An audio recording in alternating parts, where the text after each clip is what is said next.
Ja nüüd esimese loo juurde, mis viib meid Vabaduse väljakule.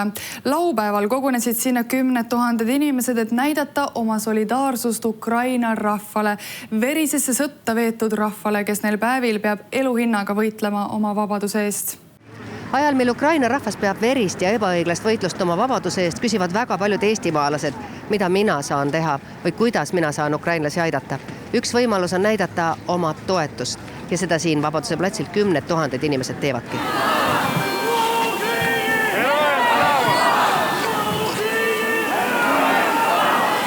Vanemad rääkisid, et siin tuleb täna protest ja siis tulin.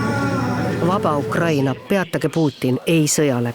Sellised ja paljud teised loosungid andsid tooni meeleavaldusel, mis oli jõuliselt ühtehoidev ja ukrainlasi toetav. Meeleavalduse avakõnes kutsus president Alar Karis kõiki kaasmaalasi üles avama Ukraina põgenikele oma hinged ja Eesti uksed.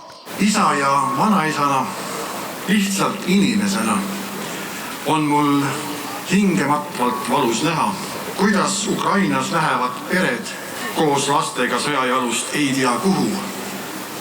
Tütter kaasas vaid kaisukaru. Kõige olulisem asi on moraalne olukord. Tähendab, venelased on moraalselt lüüa saanud. Ja väga paha on vaadata neid 18-aastasi poisse, eks ole. No ongi sõdur istub ja nutab ja ta ei saa aru, mis asi see on.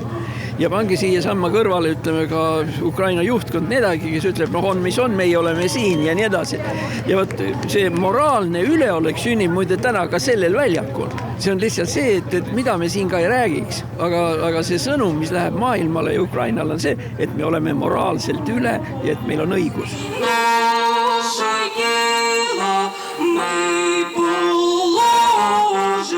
Kuidas me saame Ukrainat aidata? Väga lihtsalt, kui te lööte kas või ka CNN-i lahti, et kõige lihtsamad asju, tekke, patju, toitu, mida on täna viidud tegelikult Ukraina ja Poola piirile, kus jaotatakse seda inimestele laiali. Kõige lihtsamad asju, mida inimesed saavad teha, aidata ka rahaliselt.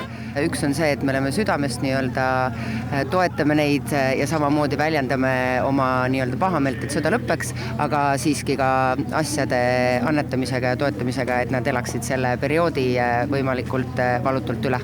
Vabaduse platsil olid kohal ka Punase Risti vabatahtlikud, et võtta vastu annetusi. Praegu on Ukraina Punane Rist palunud meilt abi eelkõige hügieenitarvete osas. Mina küll tunnen seda igatipidi, täna on ju siiski alles 3. päev sõda ja tunnen, et inimeste südamed on ärganud ja nad tõesti soovivad abistada. Punane Rist jätkab annetuste kogumist ka edaspidi. Täpsemat infot saab nende kodulehelt. See on üks võimalus toetada Ukrainat, nii nagu ka tänane meeleavaldus oli võimalus välja näidata oma toetust.